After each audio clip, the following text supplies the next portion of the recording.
Hello and good afternoon, ladies and gentlemen. Welcome to this week's new episode of X Vlog Live. I'm your host, Mr. BoomStick XL. And folks, what can I say? It has been one heck of a week for everyone in Xbox world because, well, we're playing the heck out of Avowed.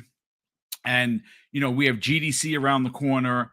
We have new information on a quantum chip that may actually be powering the next generation of Xbox, which sounds amazing.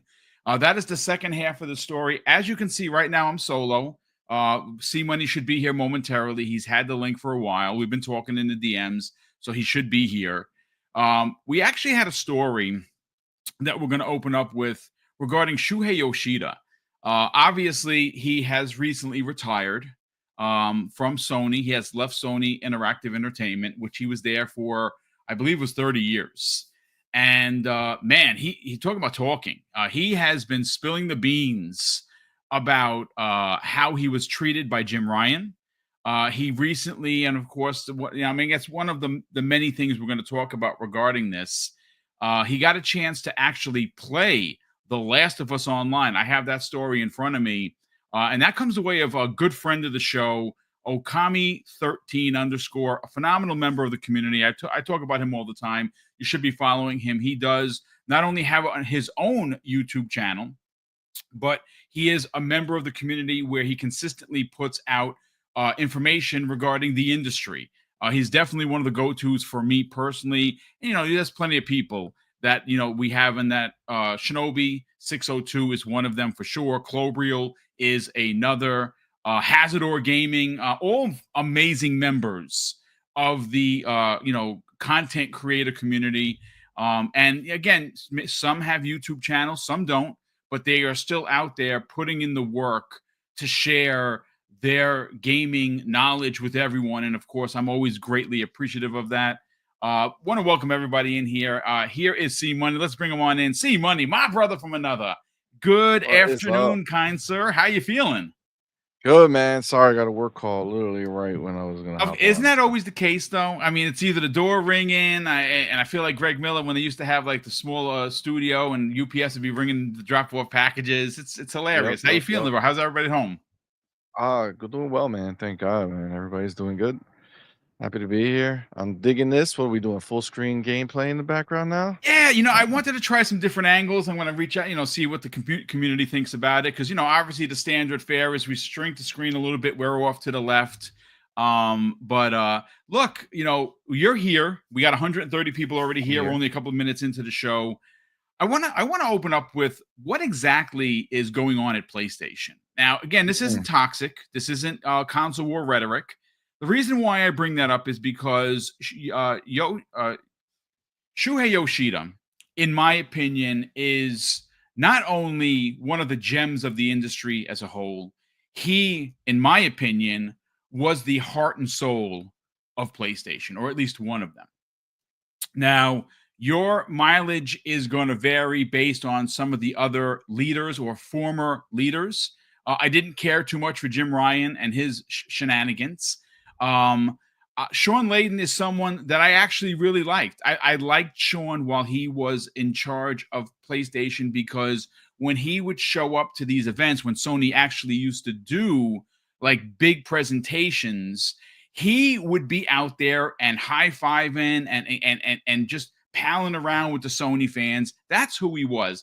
Now, recently, he is who he is, right? He says some things that I 1,000% disagree with regarding the industry, regarding Xbox becoming Sega. I 1,000% disagree with that. But again, his opinion. See, Money, this was a week for Xbox. And I really think a bit of a gut punch for Sony Interactive Entertainment. And why I say that is because we found out a day ago that they are under the watchful eye of some lawsuits regarding the store. Their store is set up in a way where you can't buy any digital content that's not from them. And if you go to places, go to your favorite game store, they had removed it a couple of years ago where you can only buy the cards. Like the like if you don't want to put your credit card, you can get your your monies put on your PlayStation account via these cards. That's the only thing you can buy. Um, and what that ultimately does is it really does lock down the consumer of not having a choice of where to buy games. I mean, a perfect example of that is something like Gran Turismo 7. Now, Gran Turismo 7, you could probably find it on those, on the streets for $30. You can go to eBay and you can get it used $20, $30. But if you wanted to buy it digital, let's say you're all digital, let's say you have only a digital console, well, you're kind of stuck because that game is still $70 and it's not in the premium tier service. There are a lot of games that are not in that premium tier service. So we asked the question of what's going on, but you know what's interesting, to add context to this. And again, I have the Okami tweet in front of me. This was published by pushsquare.com, who did the article. And Shuhei Yoshida, according to Okami, played The Last of Us Online and thought it was great. And this is a direct quote from Shuhei. He says, the idea of The Last of Us Online came from Naughty Dog, but Bungie explained what it takes to make live service games, and Naughty Dog realized, oops, we can't do that. If we do it, we can't make Intergalactic, which obviously means that they would have had to just stay on The Last of Us Online. And I'm just a little taken aback by how do you switch gears to a gas game ideology and kind of not know how you got there, which is a little weird. But keeping with Shuhei Yoshida in the conversation, 2 days prior to this new information, we found out that he was in fact demoted by Jim Ryan. And that's very disappointing when you consider who and what Shuhei Yoshida has meant to PlayStation. And again, he literally said in an article that he was told either you go to work, you go to work with the indies or you leave the company. And I mean, wow, talk about, I mean, this is a vetted veteran of PlayStation, but of course of the gaming industry, who literally started and was asked to be a part when PlayStation and Nintendo had that beef about Nintendo backing out at the last second. He was on the ground floor of building up PlayStation. So again, just looking at the stories that happened to fall in place this week about Sony, it's a very interesting and perplexing situation Sony finds themselves in. Again, this is coming off of some real stellar numbers, right? They sold 75 million. Well, hold on a sec. They shipped 75 million consoles. And I want to make sure that's clear because I keep seeing people running with it that they sold. They didn't sell them. They shipped them. Now, granted, listen, there are 75 million PlayStation 5s out in the wild that includes the Pro. Hope they get sold.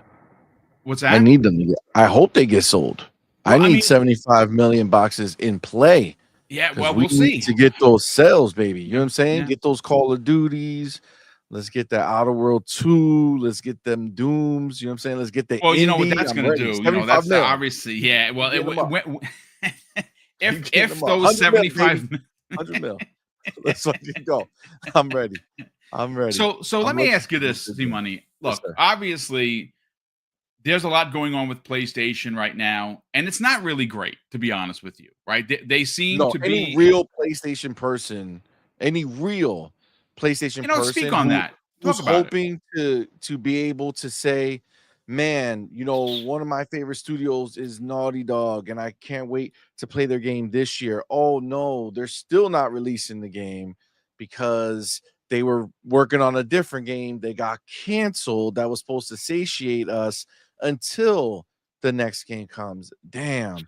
Oh man, maybe I like Ben's studio. Oh, they ain't making no games. Like PlayStation fans, to be clear, are supposed to be people who were fans of the PlayStation games, right? The PlayStation studios who make those games.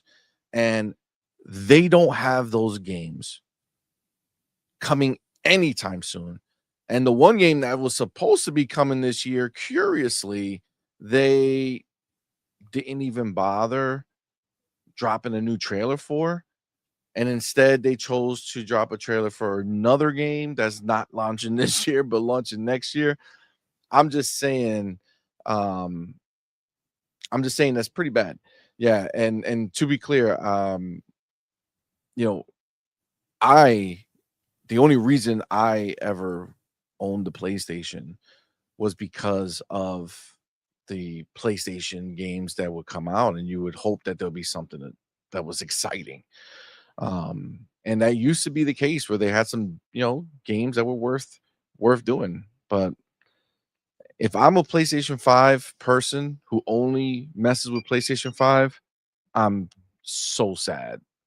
Like so sad for PlayStation. Happy that Xbox games are coming because, that's all they have coming, right? Well, Xbox is they're a basically supplier. feeding them. That is for Yeah, they're the sure. And supplier for sure. yeah, yeah. I mean, I'll say this. When you consider what PlayStation's gone through the last, and I do keep, extending it, right? We can go back all the way to 2 years ago, 24 months, let's just say. And ever since, Jim Ryan was, sent on his way, things have been in flux. They had a direction where they wanted to go, and we know that they got there because there were upwards of 12 games in development that surrounded themselves around gas game ideology. Since then, 10 of those games in the last 3 years, give or take, have been canceled. Now, some people say, well, boom, what are you talking about? They never announced them. It Listen, the information is out there. We have heard story after story, see, about games being canceled, like Twisted Metal, like The Last of Us Online, like the military shooter that could have been a new SOCOM. Obviously, we just learned that Fair Games, which is Jade Raymond's studio that's making that, has been officially delayed until 2026. And I'm going to be honest with you, that's a bit concerning. I don't want to see her studio go the way of the dodo, but the way that they have been doing things recently, it's definitely a possibility. And the game, and again, it wasn't a release date for this year, but they did show it, and there's been no update to it. And unfortunately, what happened in front of Fair Games release, which we don't know when that's going to be, is something like Marvel Rivals. Marvel Rivals has really, I can guarantee you that there were teams, some studios that we know, some studios that you don't know, were like, oh, well, I guess we're going to have to cancel this because we're not going up against that. And Marvel Rivals, listen, there's controversy there because they literally just got rid of the entire team in Seattle, and they did a presser that was like, oh, we're just doing things, but here in China, it's all good, but no, we just needed to kind of tighten things up. It's disappointing to see an entire team that helped launch a worldwide phenomenon get laid off, and that's what's going on right now in the industry, and that is exactly why you see Xbox doing what they're doing. But getting back to Shuhei Yoshida, I want to get your thoughts about this because, again, you and I had made mention of it many, many shows ago that when he was demoted and we were called liars. People are like, no, no, no, they didn't demote him. He wanted to go there. That's not the fact, the truth at all. We learned this week, Wow. C Money, that he literally was given a choice by Jim Ryan to either be demoted, get working with the indies, or leave the company. And this is the, I said it in the opener, the heart and soul of PlayStation. What are your thoughts on this, man? I mean, the sad thing is that he hasn't been the heart and soul of PlayStation for a long time, right? Like, pretty much once they started bringing Jim Ryan, once they brought Jim Ryan in, they they switched everything up, right? Yeah. They you can tell that things just changed. Um, and that's why you see the quality change, right? Like that's why they're not hitting at that next level. That's why they're not pushing. They don't have a Shuhei to go in there and tell them their game is shit and fix it, right? Like they did with God of War 2018. You know what I'm saying? Like it's a different time. And you know, the fact that they did them the way they did just shows you how little they care about their history, right? Like they don't care. They don't cherish that shit. That shit don't matter to them, man. These old, like, think about what games they have that are, you know, from the older generations that's not PlayStation 4 that's still relevant. They haven't nurtured anything. They haven't brought, and you're talking about games that they were, you know, that people liked. You know what I'm saying? But they weren't the bajillion sellers, right? They weren't the games that sold a shit ton, which is fine. That's fair. But it's like, you know, in a world where Xbox doesn't exist, I get it, right? Yeah. In a world where Xbox doesn't exist, it makes sense, right? It is what it is. But in a world where Xbox exists and they're running shit the way they're running it with the amount of games, and I determine running shit by who's putting out games, right? Who's putting out games that people want from both aisles, right? Yep. Let's be clear. This is not a who's putting out a game and only your platform wants that game. No, no, no. Who's putting out a game and people out here putting receipts that they're buying that game and they're on the competing platform? That's going to be Xbox running this shit. And all the PlayStation fanboys and the PlayStation casuals who haven't been fed in a long time, well, this is where they're looking, right? So, you know, with Xbox running shit the way they are, with Xbox showing what gaming could be, that we don't have to be regulated to just one or two first party games a year. Which, I mean, let's be real, the whole point of first party is that these games are supposed to hit different, right? Third party, they're worried more about the general audience, right? Where first party is supposed to be looking at who owns that console. I want the people who own our console to have stuff that they want to play, right? And at the end of the day, Xbox is the one that's doing that. Xbox is the one that's showing up in that way, and that's a beautiful thing. The homie Shuhei, he's unfortunately, you know, we knew this. We knew this. We said this stuff from the beginning. All of this stuff we said from the beginning, even when it comes to the factions getting canceled. We Yeah. said it so many times.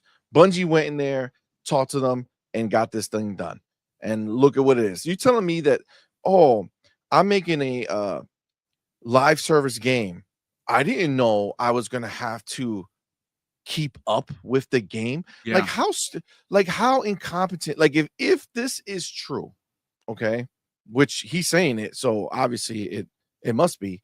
But if that's really the case, that it boils down to them making the game, Bungie going seeing the game, being like, this is cool and all, but like, do you know what it's going to take you to run this? And they're like, no, I don't actually. What? I gotta do more work. What? More work after this? Come on, man. Come on. Let's stop. Right? Let's stop. You make the game, right? You go ahead, get it running, and then break off a small team that upkeeps it while you have other people Exactly. working on your main game. Hire some people. Oh, I forgot though. Sony owns them. Got it. They can't do any more investment in these games, right? I think that's the part that he's probably leaving out, right? Where Naughty Dog probably said, "Oh man, we would have to hire more people," and Sony looked at them and said, "The F you will." You know what I'm saying? Like I think that is probably the unspoken part of this. Um, but I mean, look, it's just the reality of what it is. Um, and you know, sadly, I don't think that this is going to be the last, you know, truth bomb that comes out that proves us right and all of these, you know, sad ponies, sad fanboys who really had their heart set on thinking that they were knowledgeable or knew what they were talking about, and just basically getting dismantled by everybody at Sony apparently, right? You know, don't forget that the 33 teraflops dude who was running around talking about PlayStation 5 Pro being so powerful. Yo, Mark Cerny, Mark Mark Cerny Cerny. himself, Yeah. he came down right from the heavens of PlayStation to the Ponyland himself and told that dude, shut the F up. You're wrong. Stop trying to spread this misinformation. he did it himself. They didn't put it in a blog post by itself. No. He came out and publicly shamed you, right? This is what Sony's doing right now. Sony's sick of these people. The fact that Shuhei's coming out and having that freedom to just say, I can say whatever I want now, and just coming out here and letting everybody know what the deal was. I mean, again, we knew all this is no news to us, but for sure it's news to the fanboys and the ponies who really believed that Naughty Dog just did all those years of work and ultimately just said, yeah, you know what? I don't, nah, I'm all right. Nah. I mean, listen, the industry is changing. A shout out to Black Skellington. Obviously, he's one of the newer content creators. He came, him and the team came out last year. Longhouse Gaming Podcast, something you should definitely check out. Great guys. They're all family, and you can tell, like when you listen to their content, you can tell that they're all family. But shout out to you, brother. Thanks so much for being here. Shout out to you, Joe Dunmore in the chat, brother. Joe, nice to see you as always. Well, I mean, again, it's two companies going in the opposite direction. It really is. Sony is going to continue to make some games. There's no doubt about it. They're not dying, folks. They're not going anywhere. They're not closing up shop. Stores don't die. The store is going to be alive and well. You're going to be visiting the PlayStation. It's just going to look a little different. That's all. You know, it's funny. And again, this is just us, we're spitballing because we're going to get, this is just a subtopic to the big one. We're talking Xbox next generation. I have a video for you with Phil Spencer and where they're introducing this new technology called Muse and what it actually is going to do for Xbox. I think that this technology and this chip is going to be in the next Xbox. This quantum chip that they announced yesterday, I think that technology is going into the next Xbox. I'm going to tell you why once we get to that topic, but it's going to be a very interesting 25 and 26. Here's why. Right now, at any given time, you can look on the PlayStation's top 10 C-Money and see at least 3 Xbox games there, right? Minecraft is probably always there. You could get Sea of Thieves, when they release new content. I mean, Sea of Thieves is still in the top 10 of games purchased on Steam. It's number 8, which is just bonkers, right? Call of Duty is going to continue to be there. Here's something interesting, see. I want to get your thoughts on this. So this year, PlayStation via Xbox is getting Forza Horizon 5, Indiana Jones, Call of Duty, Doom: The Dark Ages, Obsidian's next game, Outer Worlds 2. Thank you, sir. Outer Worlds 2. It's possible that another game called Starfield could be announced. I think that is coming this year. And just thoughts, right? My question to you is, in a year where they don't have a strong first-party lineup, now, Ghost of Yotai, or Yotei, however you want to say it, I'm super stoked for it. I'm buying it. It's a day one purchase for me. I stop playing everything once I start that game. I love the series. I love Ghost of Tsushima. It's the idea of it you love. You don't know. We don't know yet. Well, they changed the player. They changed everything. You might hate her. Like, we don't know anything because instead of making a part 2 and actually continuing the story that they set up that people would have been interested in, and now he's a true ghost, right? It's called Ghost of Tsushima, but he's not the ghost until the end of the game. And then instead of going ahead and saying, let's hit him with a number 2, we're going to go ahead and just switch everything up, right? And again, if things change and it's not a great game, it's just not going to be a great game. But here's my question to the chat. And my question to you, brother. What happens if PlayStation's top 10 has 7 Xbox games in there? Think about that for a second. That could actually happen. I mean, listen, the caliber of games that are going over there are huge. The problem is there's not a lot of real real hardcore gamers over there. So will they get it in there? It's possible. I think something like Doom probably have a great chance to be in the top 10. But I mean that's the point, right? Um the point is that they have so much content now that they're literally going to flood it. The real problem that PlayStation has with Xbox putting their games there is that statistically we know for a fact that most people don't buy a bunch of games, right? Most people are going to buy, you know, between 1 and 2 games a year, right? So if one of those games is Call of Duty, right, then the question is what's the other game? Right. And when it was Ghost of Yotai, that was the first party game they had coming out, and that was the game that was going to be the special game on the platform. It had a shot of being something, but unfortunately, there's going to be a lot more dudes and people who are going to say, "I think I'm going to spend my other money on one of these Xbox games than just getting Ghost of Yotai." Not that it's not going to sell. I'm just saying that you will most likely see, especially when they release some of these games, go in there, right?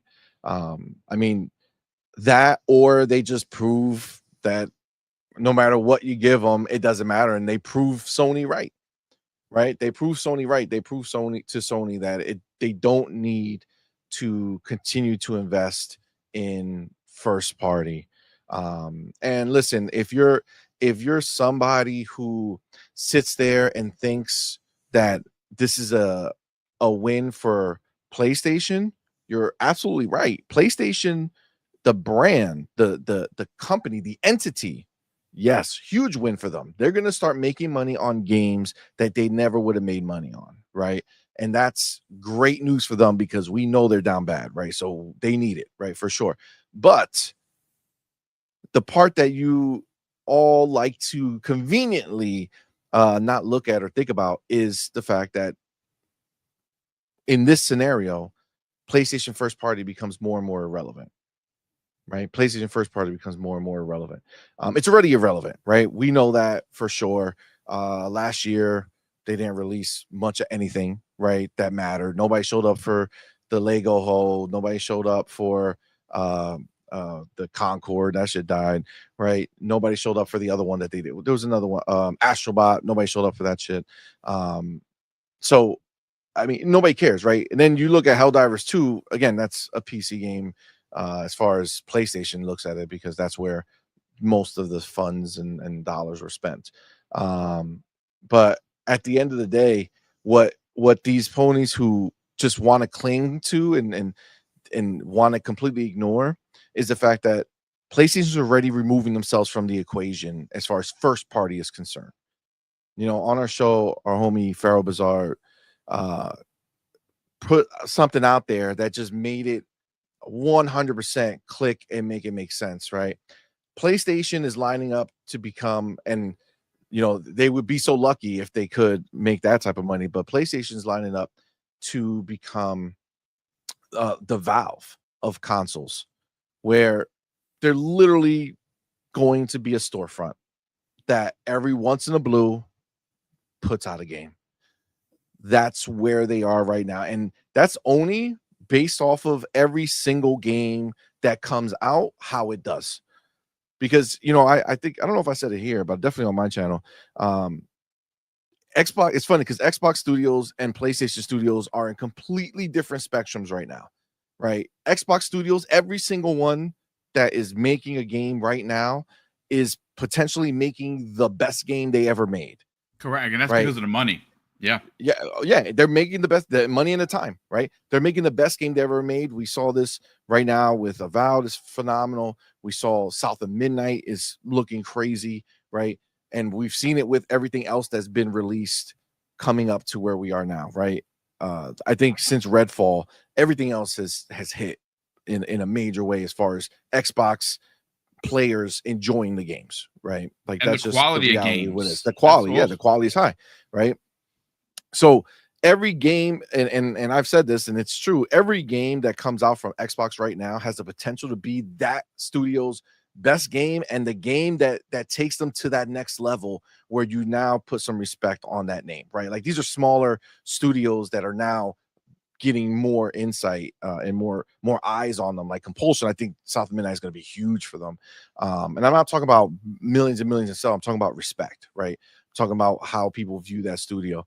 And I think that's just a normal thing that's going to happen on Xbox side. Where on PlayStation side, they're in the complete opposite scenario. They are literally in a do or die scenario with every game they're making, bro. Right now, Naughty Dog has they made that Factions game that got canceled. That Shuhei said he played, he liked it, right? People at Naughty Dog said they loved that game and they had to cancel it, right? That is just what it is, and that's done and gone, right?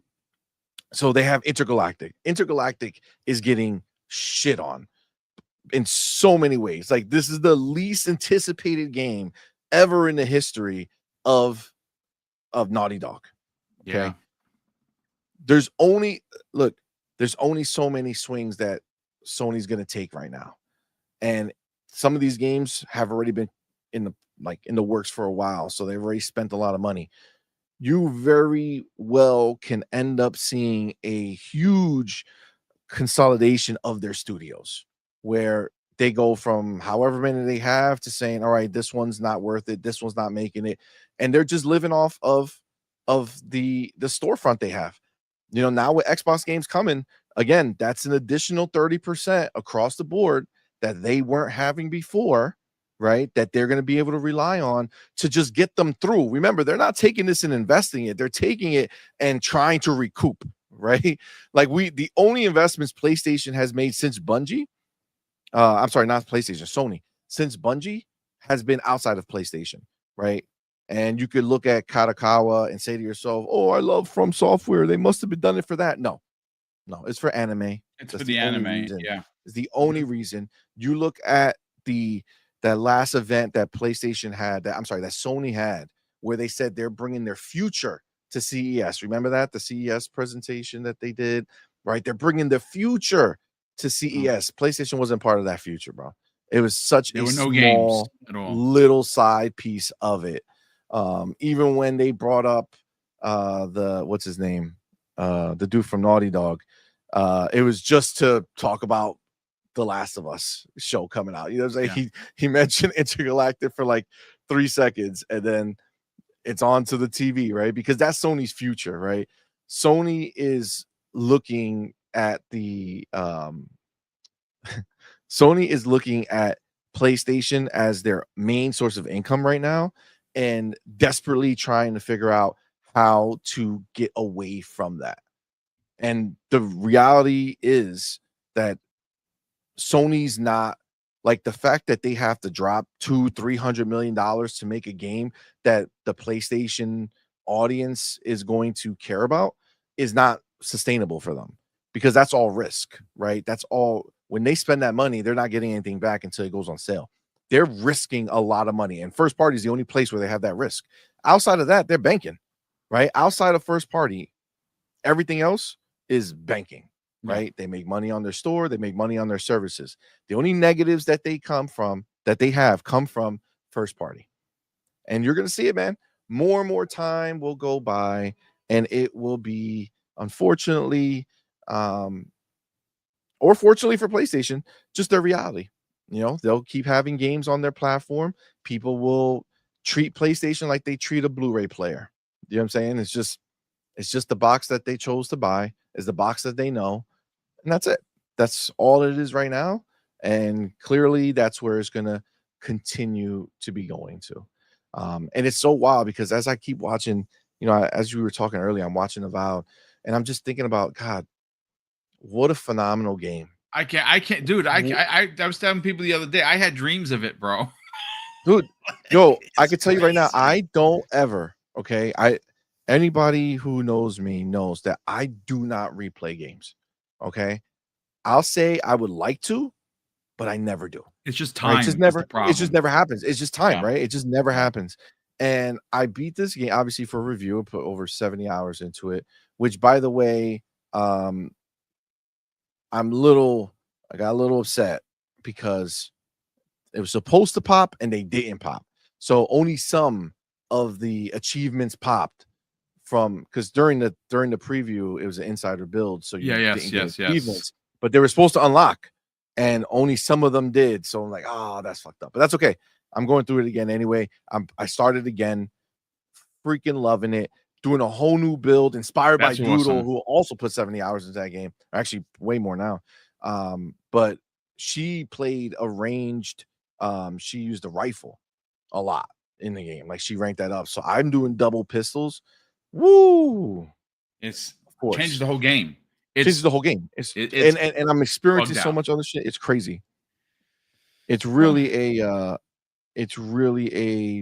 huge like achievement of a game. It's phenomenal. And I know that there's these people who put out these videos. These are the non-gamers who are sitting here thinking that as part of a gaming review, what I should be doing is sitting there and throwing fire on the floor to see how much it catches fire. Like, if it did, great. If it does, I don't even think about that shit. Who does that shit? You know what I'm saying? Speaking of Doodle, she's in the chat. Hey, Doodle, welcome. My Doodle. Thanks for popping in here. Yeah, you know what it is. I will say this in regards to people talking about, oh, I can't kill NPCs or I can't shoot fruit or stupid things. Here, listen, here's the thing. There's games for you if you want to go shoot fruit. You want to kill NPCs. There are games that you can go, in fact, do that. I'll do it. You don't do that in this game. You know what? That's okay. I am going to say this, and I do want to move on to the bigger topic. But the one thing I have to congratulate the entire Xbox community is we have been so loud and so excited and having so much fun, and picture after picture after video after picture after video of what we're doing in Avowed, that these knuckleheads, these toxic MFs, some of which are in the chat right now, some are on my timeline, left, right, and center, trying to tell me about how bad Avowed is. Probably haven't even played it. I'm getting ready. By the end of today, I've hit the century mark of hours, 100+ hours. I haven't beaten it yet. Right? That's wild. And I don't want to beat it. I am not in a rush to be. I'm going everywhere. I'm trying to do every side quest. I'm trying to find every chest. Bro. I'm telling you, I'm probably about 15 to 20 hours into my second playthrough now, right? And honestly, I'm literally feeling like I'm playing a different game because I picked different weapons to focus on. And I am going through like, I did a lot of exploring during the review, but obviously I had to get the game done, right? So there's only so much of the exploring that I was able to do. But now going further, I'm exploring I'm not even like, I'm just literally exploring every detail of the world, and there's just so much to consume. It's amazing. Like, I gave it a 10 with the game that I played at 70 hours. I wish there was an 11 that I can give it after playing it again. You know what I'm saying? Like, it's like, there's no better way of showing that something's amazing than by giving it your time, right? Because that's the most valuable thing in existence. And when I have a billion games in my backlog that I can go back to and play, and that I probably would have already beaten most of those games the time that I spent through my second playthrough already, and still not only enjoying it, but have no desire to stop playing it. Like, zero desire. It's very likely I won't stop playing till south of midnight. You know what? This is one of those games that I can see people annually playing, right? Like, there are certain games that people that I know in our circles, like Jamie Moran, annually runs through Mass Effect 1 through 3. He is Mr. Mass Effect. That's him, right? But there are people that run through games like Fallout New Vegas, for instance. They every year or every other year they go through it because they love it so much. And I think this is one of them. Shout out to Paris in the chat, who obviously gave a 9.5 out of 10. I did as well. And that's because we really love this freaking game. And it is pretty frustrating to see Paris and everybody in the chat where people are trying to tell you how you should feel about this game. Stop it. Grow up, ladies and gentlemen. Let's be real. You're not going to change my mind. And I actually, after almost nearly 100 hours, I probably should have given it a 10. But I do have some things that I wish they would have added that took off that half point, and that's fine. I'm very satisfied with the 9.5. But see, we got to get into this video now. I'm going to do a screen share, ladies and gentlemen, and this video that you're going to see is of Phil Spencer talking about the Muse technology that they're going to be using to do some things with older games to make them new again, to bring them over to hardware that where they're originally stuck because of old hardware. And I really think, again, this is just me, kind of my opinion. If you go all the way back, to that business update that Phil did with Sarah Bond and Matt Booty, where they talked about, yes, games going to PlayStation, but when Sarah Bond specifically talked about both backwards and forwards compatibility with games for their next generation hardware, which she claims, and I believe her, is going to be not only the most powerful hardware they've ever put together, based on what Phil said, it's going to be something different. And I think that is what we are going to see in a second. Let me do a screen share, folks. The video is only 7 minutes and 12 seconds. I'm going to put it up on the screen. Just give me a second to get all of that set up. And I do want you fine folks to check it out for yourself. Let me just blow it up, and so you can see it. Hey, it's great to be here. Here we go. You might have seen like some exciting news came out about work that our teams are doing on the world human action model. So Katya and Dom, Katya from our Microsoft research team, Dom from Ninja Theory, we're here to talk about this interesting work and how it impacts our kind of future in research, our future in game development. It's also interesting to note that this model was just published on Azure Foundry. The weights for the model were just published on Hugging Face because we want to make sure that the industry of creators and researchers are able to engage with this work and we can all learn together. We definitely look at this work as a unique opportunity to kind of leverage the intersection of art and science, which is what video games are, to grow with the creator community. That's what these tools are about. We think there's a really unique opportunity to use technology to enable creators to do things that they've never done before. We have a great opportunity with two teams that happen to be, frankly, right next to each other in Cambridge in the UK, in our game studios and Microsoft Research. And it's been awesome to see the collaboration between those two teams.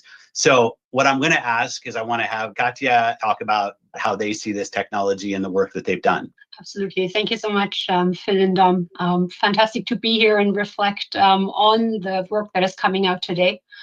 Key to this work from the very beginning was to try and understand how we can really ground the development of generative AI models in an actual understanding of what users need. In this case, what are the kinds of model capabilities that would be needed in order to really empower creatives, to allow, to let them explore ideas more quickly, more deeply than they might be able to do with traditional tools.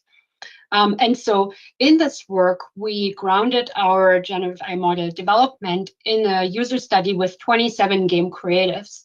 And we were able to tease out that aspects like iterative tweaking and divergent thinking, which have already been well established in the computer-supported creativity research, those continue to be really key when creatives want to engage with these types of models, but often they're an afterthought in model development. So we turned that on its head. We started from those capabilities and then tried to really systematically push on the model capabilities that might be needed in order to support tweaking, ideation, rapid interaction.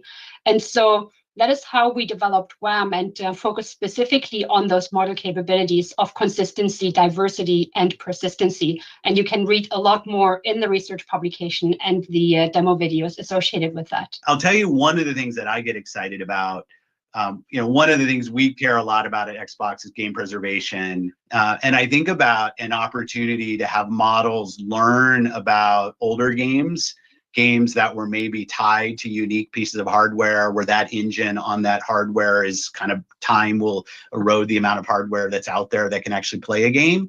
But you could imagine a world where from gameplay data and video, that a model could learn old games and really make them portable to any platform where these models could run. I think that's really exciting. We've talked about game preservation as an activity for us, and these models and their ability to learn completely how a game plays without the necessity of the original engine running on the original hardware, I think opens up a ton of opportunity. But the fact that this is research that was done on top of Bleeding Edge from Ninja Theory, Dom, why don't you talk about with the role that Bleeding Edge plays and how you as a creator think about this technology?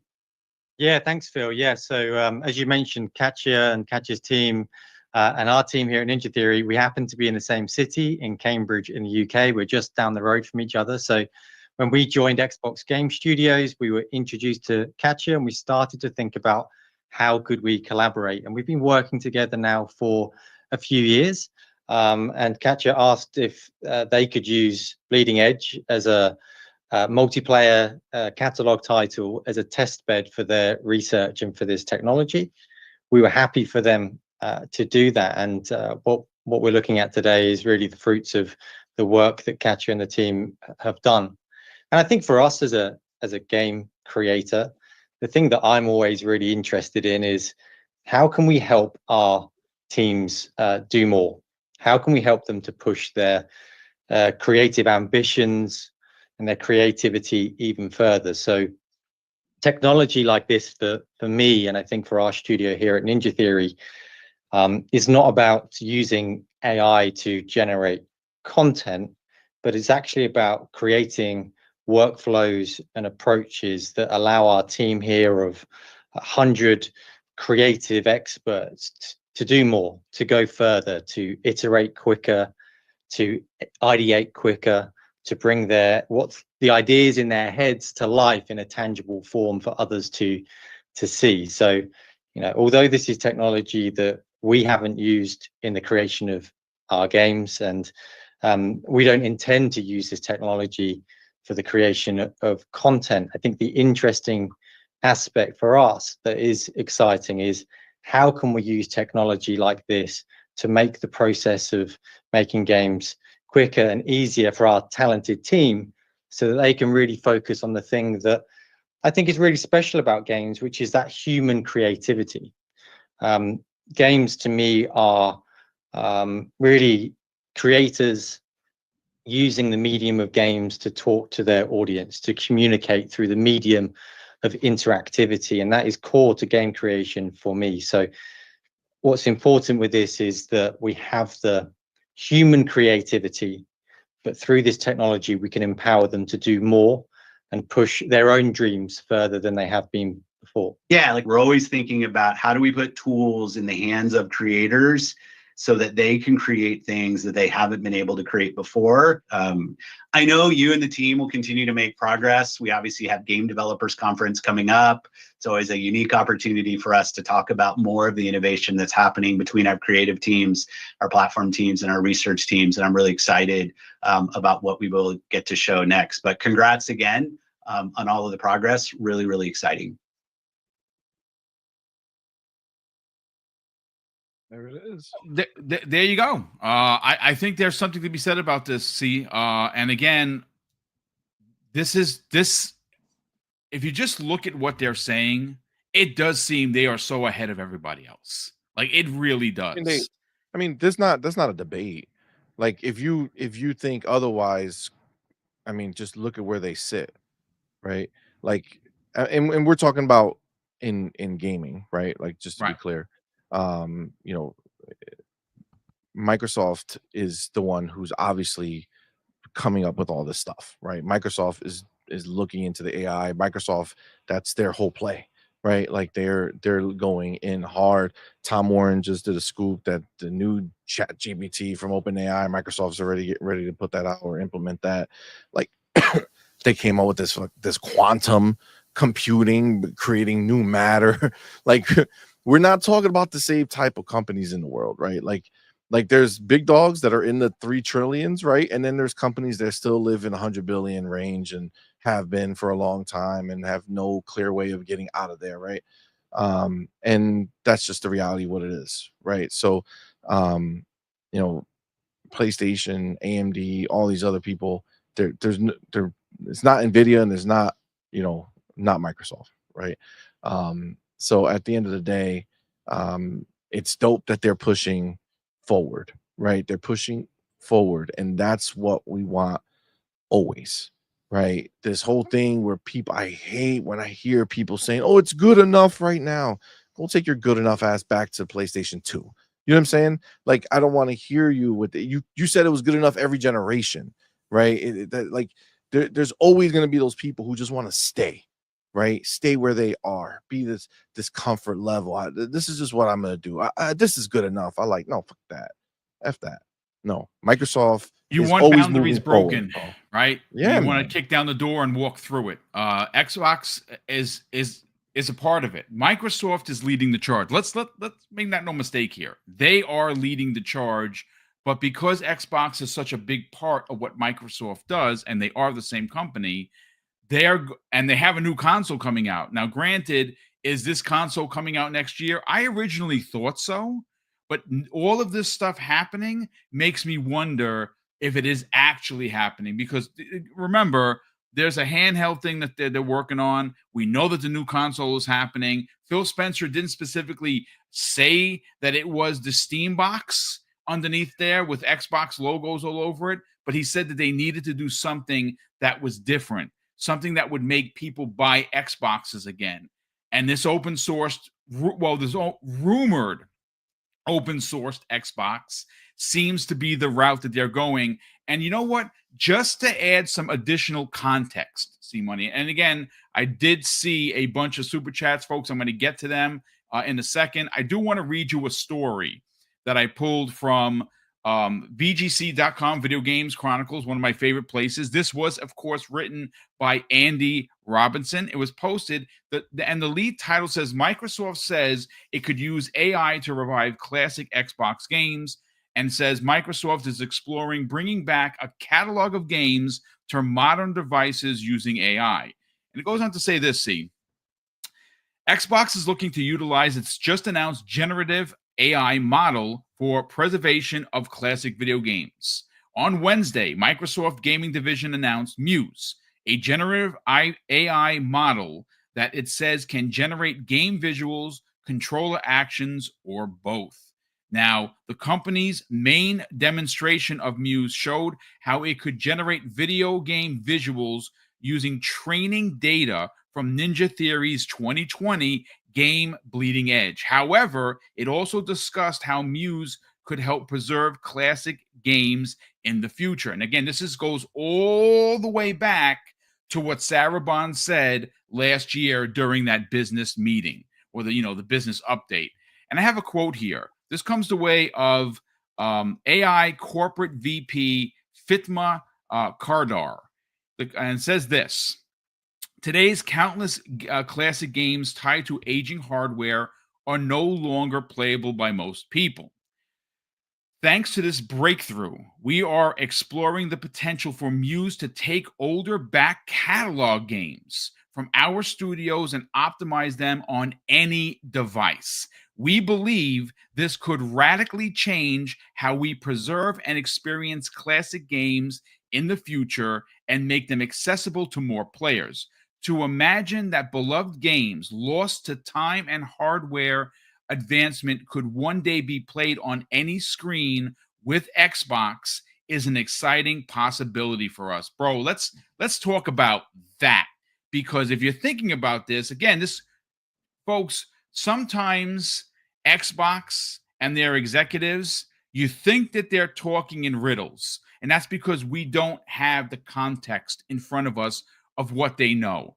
And when Sarah Bond specifically talked about backwards and forward compatibility, I believe this is exactly what she was talking about. And that is 100%. why, dude, if It's you starting are to unravel. We're starting to see more yeah, and talk more about it, of brother. what it is.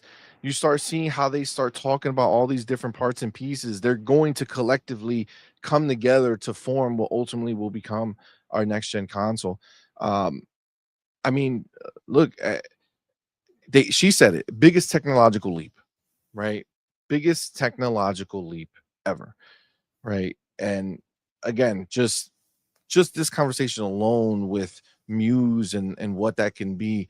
Like you heard the Ninja Theory guy, right? It's not about creating assets or content with the AI. It's about using it as a tool, Right. right? To help get you going faster, right? To be able to say, instead of saying, man, I have this thought in my head, let me go spend however many hours creating it. It's I have this thought in my head, let me put it through Muse and have it show something that is based on what I'm thinking. And it's a lot easier to fine tune that and then show other people than to come up and have to create it all your own, right?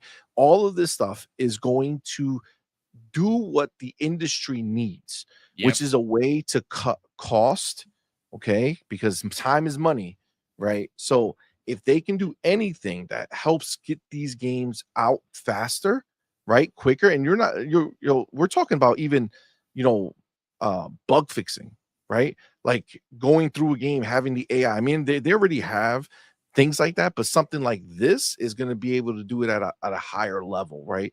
Go find these bugs, maybe even find a way to fix the bugs. I mean, we don't know how far they're going to be able to take this. But again, this is off the heels of the announcement of that quantum processor that they have, right? Obviously, that's a Microsoft thing, but that obviously when they're doing all these types of things, they're working towards a certain goal, right? And I think I look at the possibilities in the gameplay, right? Like I want NPCs that are able to not be limited to the, only the amount of words that got programmed into the game for the NPC to say, or even how many words the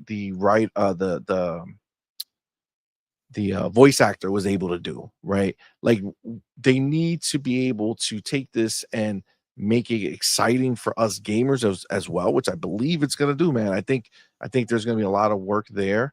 But having this be something that devs can use to help speed up the process is going to be great. Then you go into back compat. Remember, she didn't say, I'm building a team together to work on back compat.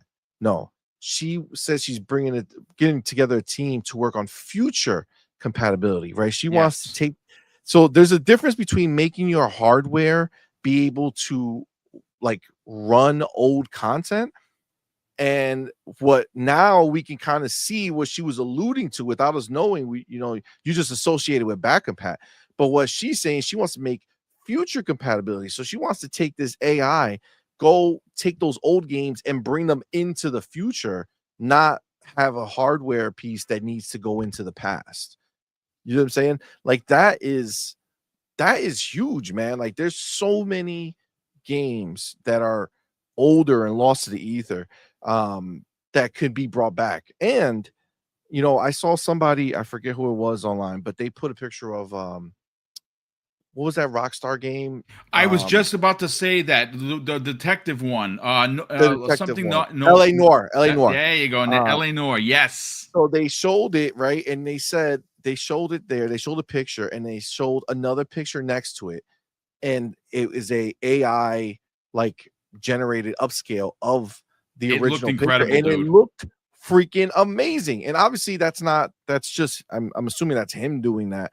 But the idea is there. If they can go ahead and take these old games and then use AI to also upscale them, make them look better.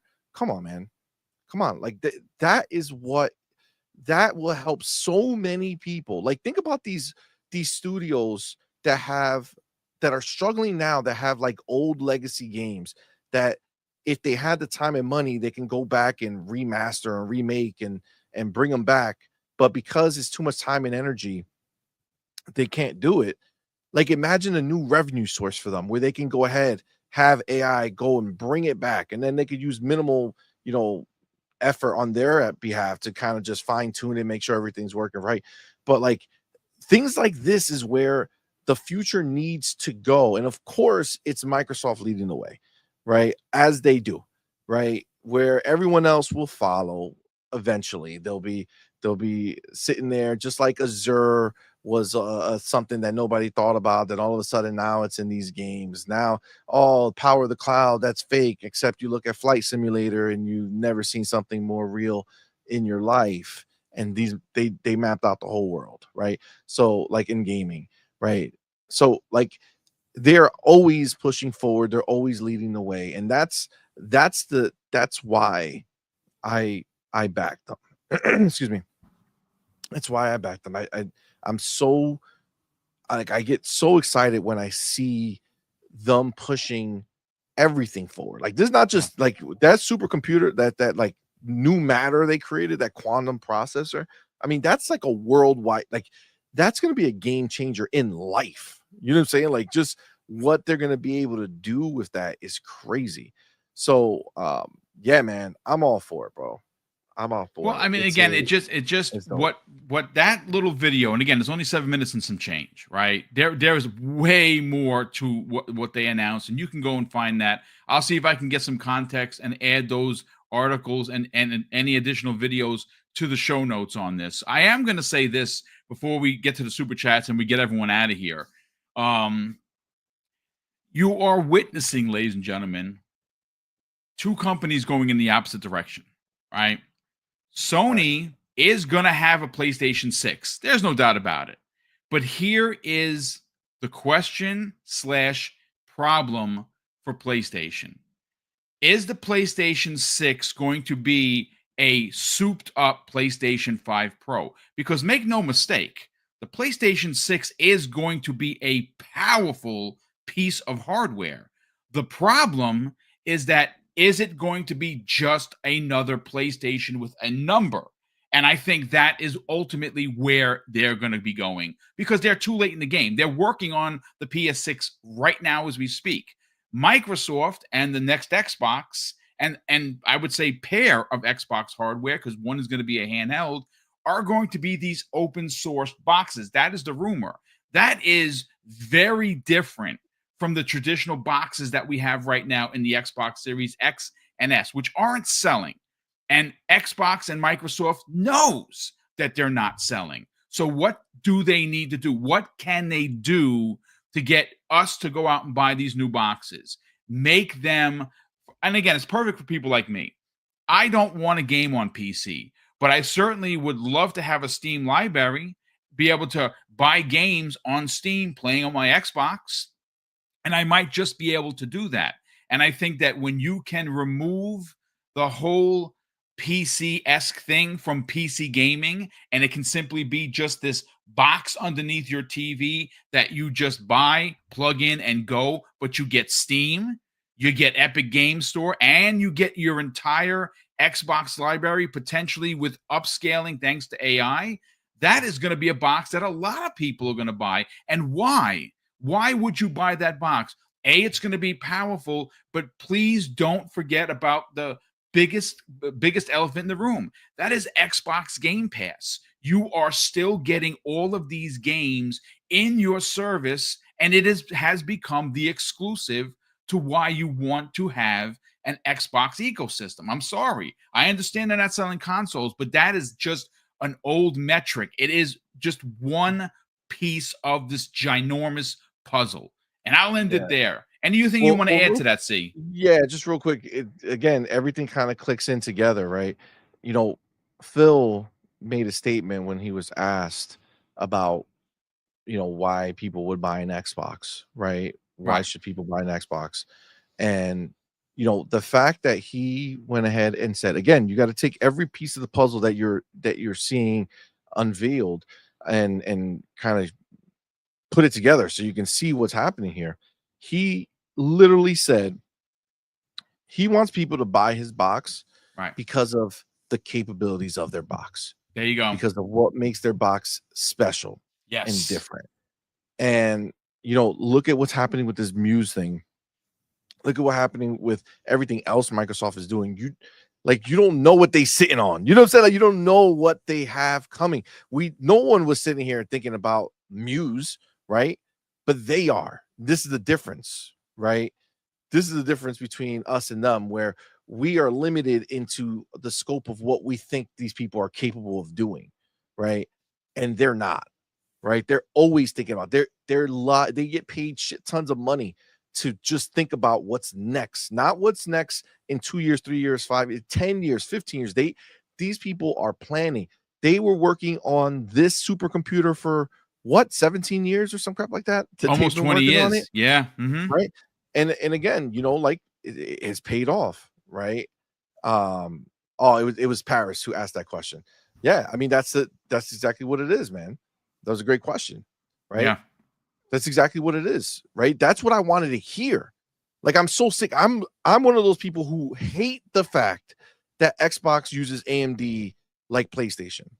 I wish that Xbox would just go and use NVIDIA. I want to go back to the days. Like, if you're going to do this stuff, let's make it where there's a clean difference between these consoles. You know what I'm saying? Like, power levels might be there, but they're different. Go and make it unique. And that's what I heard from Phil. I didn't hear necessarily NVIDIA, which I wish they would, but I heard that we're not going to just make a PlayStation 6, but just a different box, you know what I'm saying? Or a different skin on it. Like, no, what it sounded like to me when he first said that was that they were going to push in different ways, not just power, but like what's going to be unique and special. And honestly, this one thing, this Muse thing, is just the tip of the spear, right? We are thinking about it. Like, again, what can we think about it? We're narrow-minded. We don't see the real possibilities of what this can do. And the fact that they're coming out this year, when we're, heavily rumored that next year is going to be the year when we're getting next gen, and they're coming out this year already showing that this is happening. Mm-hmm. I mean, I'm ready for it, bro. I'm ready for it. I'm ready for what they do. And just to be clear, I can give 3 shits about how many people buy the next Xbox. I could care less. I don't care if it's just me, you, and just the people who come to our shows. Like, it don't matter. As long as they're making it, that's all I want. I don't care how many they sell. And honestly, they don't really care. Would they love to have the huge sales? Sure. But they're always going. He said it in one of his last interviews. It's so important for them to make their own, boxes, because they make 100% of the money that comes for them. So even though they don't have so many boxes out there, the boxes they do have, they make 100% from, and then they'll gladly take 70% from. Let's get the PlayStation 5 to 150 million. You know what I'm saying? Like, let's get them. Let's just keep that growing so that we can I just want to have our games be funded by everyone else. Remember, it's not just you, ponies. You're not the only ones. Nintendo's, I don't know what they call them, but the Nintendo people are up on deck. All right. Xbox is going to start dropping their games there too, and they will start funding our games. All I want is for games like Avowed, for games like South of Midnight to continuously be able to be made, to be funded, to be given to us in Game Pass. That's all I want. And that is 100% what it looks like Phil is all about. And that's where I'm at, man.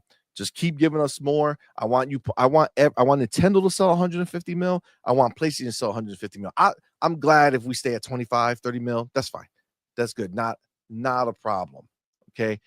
Just keep putting the consoles out there so that we can keep selling our games and the money keeps coming back to us, because the difference, I said it earlier, when PlayStation makes that money, that's not getting turned back into funding for PlayStation. That's recouping losses that they've had. Yeah. Okay.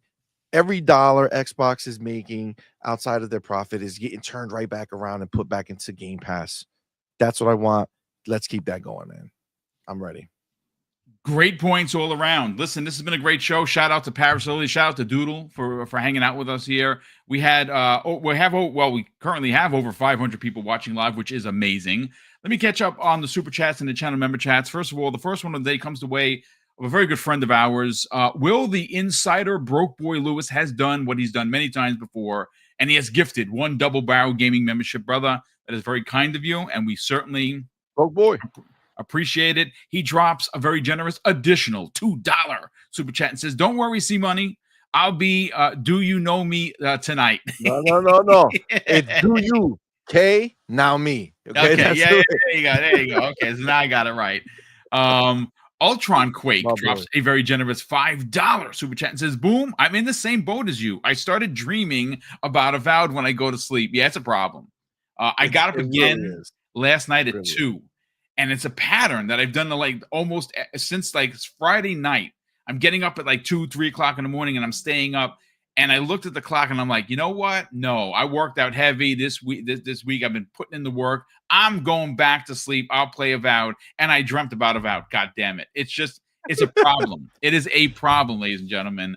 Abacab72, who's been a channel member for 38 months, says this: I knew there was a reason why I was digging Kai in Avowed. He's voiced by the same dude that played Garrus in Mass Effect. Loving this game so far. Yeah, I mean it's crazy. Like yes, they're similar, but they are so different, right? Like Garrus is who he is, and he's your main dude. Like that guy is your rock, for Shepard. And for me, I don't think I might have had him out of the party maybe just once or twice to kind of just get a relationship going with the rest. But he's been my main dude the entire time. Again, he is amazing. Yeah, Kai, yeah, absolutely, for sure. Yeah, I've had him. The only time I swapped him out was towards the very end of the game where I needed the little pink chick because she does that magic, like the hidden places. She's the only person that could, she's the only one that can open them. And then the last place is that stupid dwarves, his home. So I was like, all right, I'll bring him to see if there's anything that's gonna happen with him. So that's the only time I didn't have Kai in my party. But every time after that, got rid of the dwarf. Right there. That same thing. That what you're doing right there. You have Yatsli and was it Marius? Yeah. Marius, yeah. That's the only time. In this place was the only time that I. Well, did you do his story? Did you complete his story, his backstory? Marius? Yes. Or Kai? Yeah, Marius. Okay. Yeah, I think I did everyone, so it's really good work. Really good writing. They did great, man. They did great. It's not as I would say like Mass Effect 2 was like amazing for there was a lot of side missions, your companions, right? And they really were like huge like things. And I feel like this wasn't that way. And not everything needs to be the same, but it was more like you have to want to do it. Yeah, like you really had to want to do it. And then you got to experience certain things and hear their story. But I think it was great overall. It was like, I feel like almost like Mass Effect 2 for me, like that was the game almost. Like the companions made the game so special, where here the game is the game, right? Like for me, the game is so special here, and the companions just add to it. Or some people, it takes away a little from, like Marius. A lot of people don't like. I didn't care for him.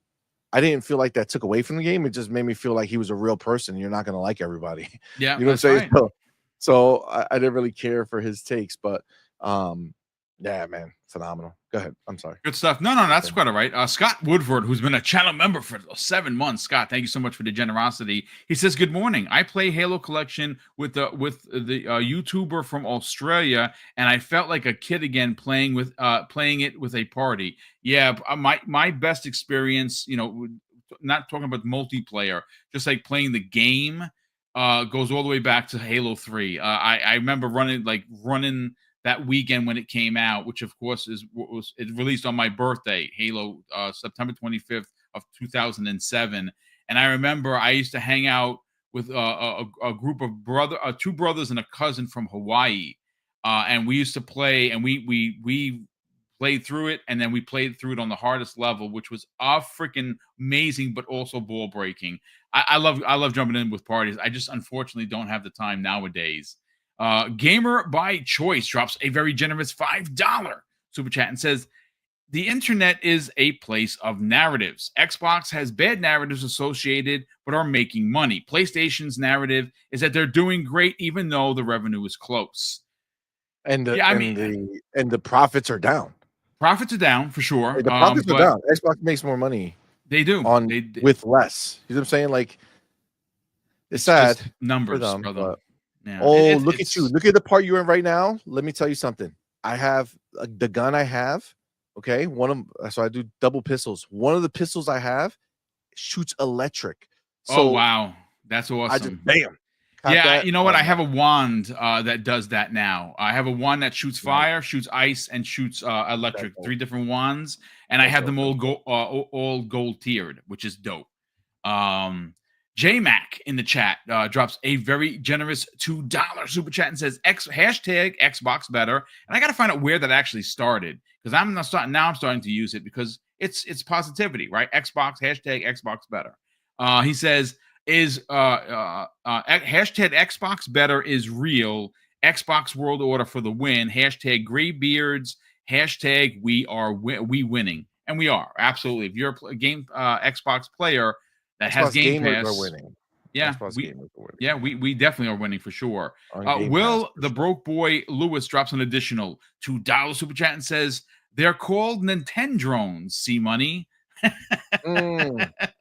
thought they were called Nintendo, but yeah, it's not as catchy as like ponies. You know what I'm saying? We need something like quicker and just straight to the point. I don't want. I guess you can shorten it, just say drones. You know what I'm saying? I mean, Nin drones. Yeah, I guess you could.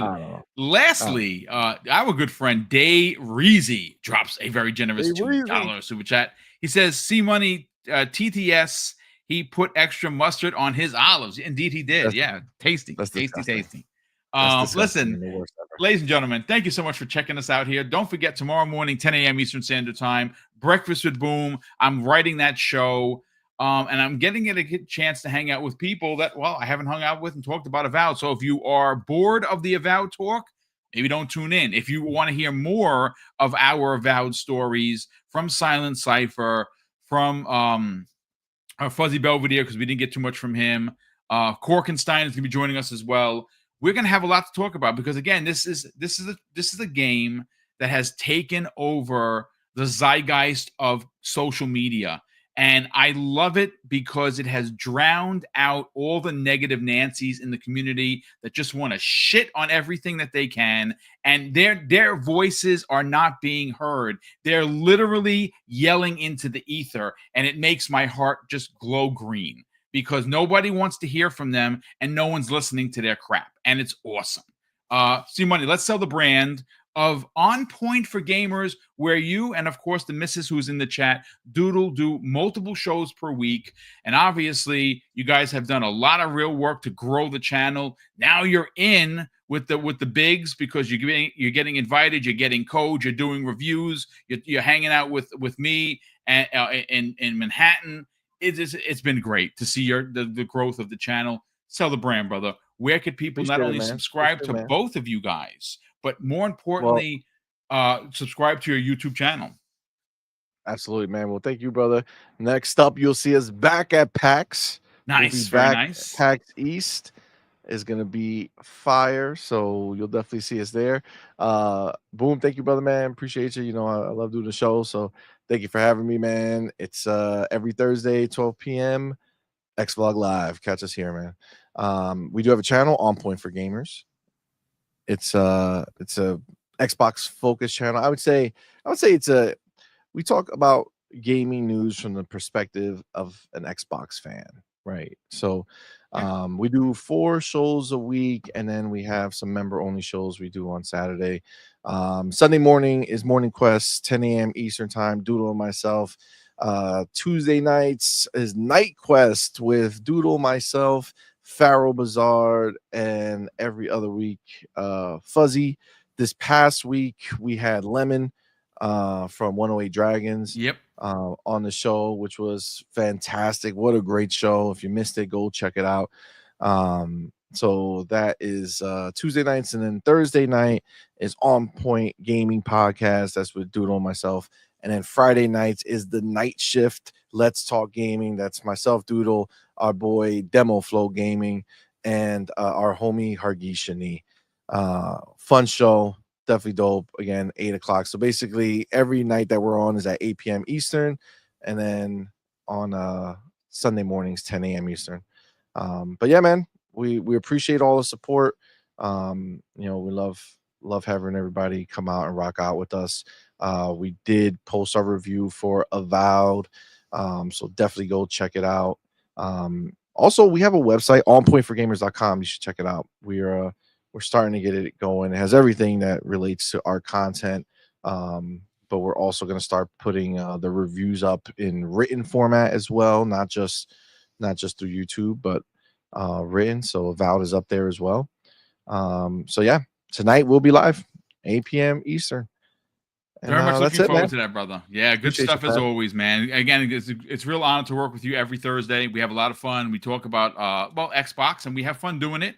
And of course, folks, if you enjoyed today's podcast, please, on your way out the door, consider hitting the like button. But if you're not already subscribed, Mrs. Boom and I are on the hunt. I think we're just a pinch under 300 away from hitting 16,000 subscribers. Nice. And it would be pretty dope if we can get there. And I would imagine that we're going to get some new viewers potentially for the Xbox IGN event that's happening next week. We're going to be covering that live. I'm looking forward to seeing if the Miles Morales picture in the opening video actually equates to something. Like, again, you're not going to get Miles Morales. When is that again? Yeah, that you didn't see it. I didn't see it. When was it? Yeah, well, obviously, there's an IGN ID at Xbox event, and if you watch the announcement video, the Miles Morales character from the film is in that reel. Now, what it means, it could be probably nothing, but it also could be something, and no one has come out to discount it. Like, you didn't have anyone from Sony saying, nope, there's nothing here. You didn't hear anyone from Xbox saying, temper expectations. There's no Spider-Man. Again, we will see. That ID at Xbox show is happening next week. We'll see. I just feel like that would be a weird thing for a small game, no? Like, I mean, I think we're ID and Xbox is probably going to be a bunch of smaller. It could be a smaller indie studio making a Telltale type of game with Miles. I mean, again, it's just spitball here, and I don't think it's going to be a Insomniac level Miles Morales game. I'm not suggesting that at all. Side scrolling. It could be. It could very well could be 3D. It could be 2D. It could be, again, a make your choice kind of a thing, like Telltale game. It's possible. Again, I just spitballing here, but we'll see. Never. Everyone, enjoy your show. Big thank you to all of the super chats, the channel membership chats that continue to come in, and they power the show behind the scene. And we do greatly appreciate all the support. And of course, C Money, I'm going to close out the show with something that's incredibly important to me. Hopefully one day, folks, it'll be important to you. And it's not liking mustard. No, we don't want to do that to C Money. Wow. It's not liking mustard or olives. Always from the unexpected places. You like that, right? Boom. I was not prepared. Sorry, not sorry. Okay. Wow. Well, listen, ladies and gentlemen, thank you so much for tuning in. We super appreciate it. C Money, for myself and C Money and everyone in the chat. Look, I'm going to close out the show. It's super important to me. And again, I don't know if it's ever going to mean anything to you, but listen, I'd like the world is ugly, and I'd like to see more people be nice in it. My dad used to say all the time, treat others how you want to be treated. And also, Craig, it doesn't cost anything to be nice. You live by those rules, son. I can guarantee you're going to have an awesome day. So take care, everyone. And we'll see you next week on the newest episode of X Vlog Live.